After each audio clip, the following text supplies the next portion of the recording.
What up, YouTube? You can't stop trading and investing with your boy James E. Today I want to go over TATT.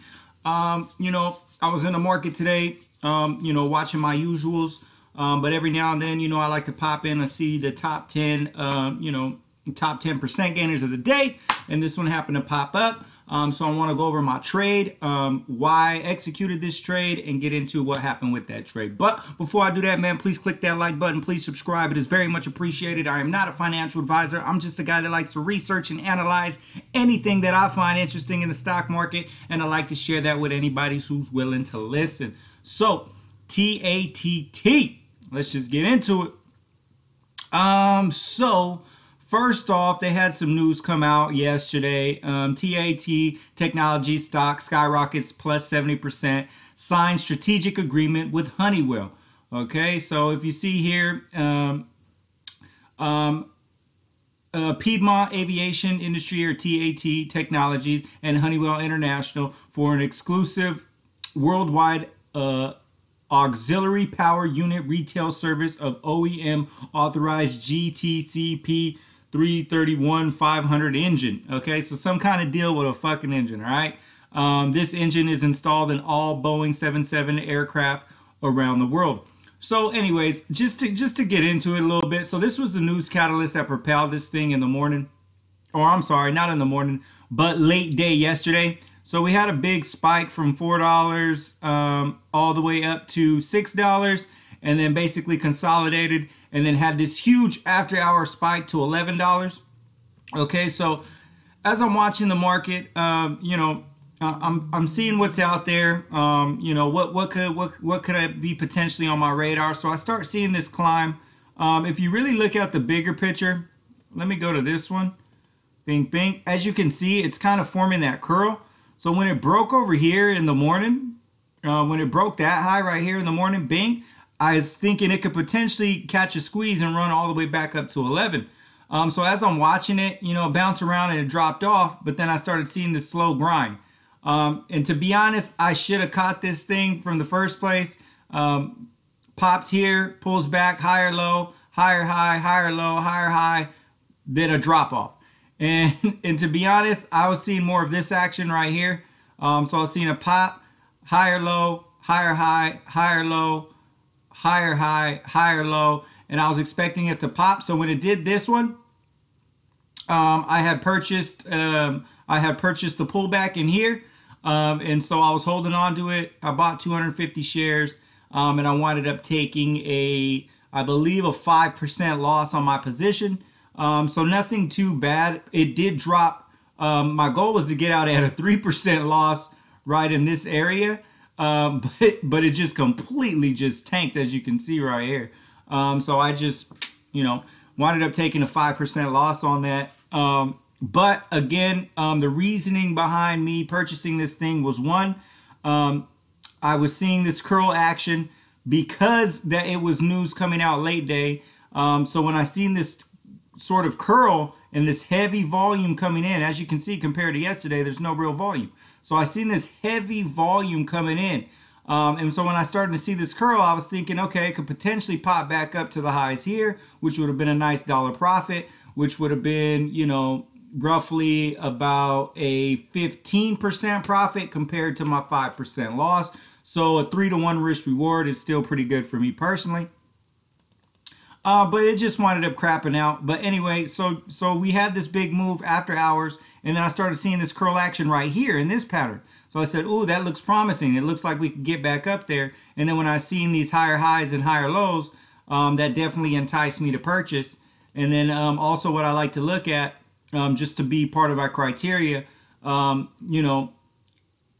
here, it's a low floater, 3.47 million float, on a 58 million market cap, trading almost 30 million shares. So the float rotated multiple times. So I was anticipating a potential big move, but it didn't wind up working out in my favor. And then the more I started digging into this, I'm not seeing no steady growth like what I like to see, because typically even when I'm doing a day trade, I still like to have that criteria of steady growth because it makes it a safer trade. So if you go into the quarterlies and annualies, which you could just look right here real quick, we have a drop off in revenue, which of course, you know, everyone's kind of struggling in 2020. Obviously, this has to do with aviation. So, you know, they're struggling a little bit. But no real growth in this company. And you don't see no recommendations of any type analyst on this company. It was more of just an impulsive day trade because I seen the bigger picture move right here, and I was anticipating a push, and it just winded up dropping out. Again, at the time, it was the number 1% gainer on the list at the time. So that was also enticing because when it's number one, a lot of people have their eyes on it. But I should have known better, and the shorts came through.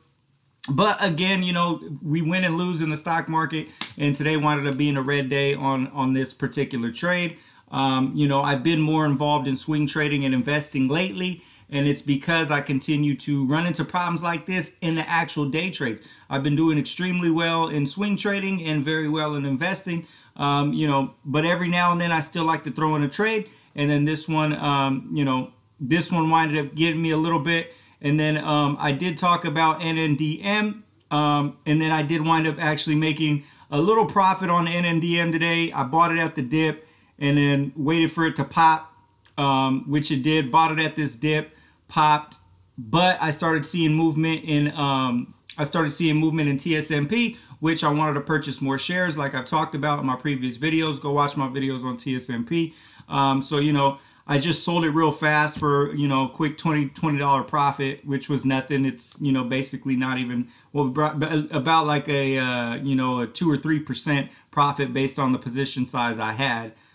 Yeah, I want to say, no, maybe about a 1% profit, if anything, a little over a 1% profit on it. But again, man, I seen some movement in TSMP, and so I wanted to relocate my capital over there. So, you know, just a couple trades that I have put in today.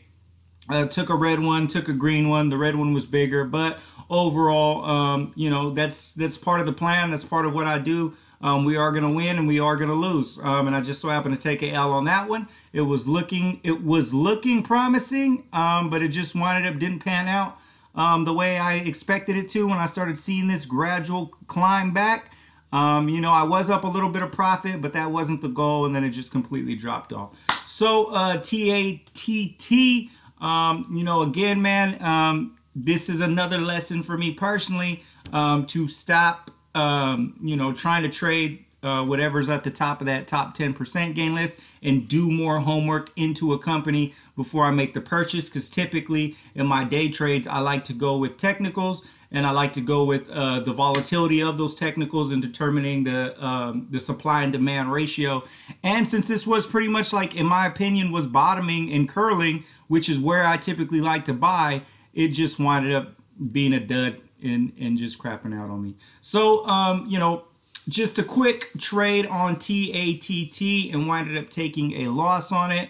Again, just had to cut my losses, man. So really no big deal. When you look at the bigger picture, a minus 5% on my net in this particular account is really no big deal to me. Or I'm sorry, a minus 5% net on my position, not on my account, on my position size. So it really wasn't that big of a deal. You know, I thought, hey, if I could capture a big swing, would be good, because the risk reward was in my favor. And then once it broke my risk, I just completely sold it. So that's going to be it on TATT. You know, leave a comment. Let me know if any of you guys profited on TATT. You know, let me know what your thought process is on my analysis on this, because any feedback would be helpful for me personally, and I would be really grateful for that. So again, if you made it this far, man, please click that like button. Please subscribe.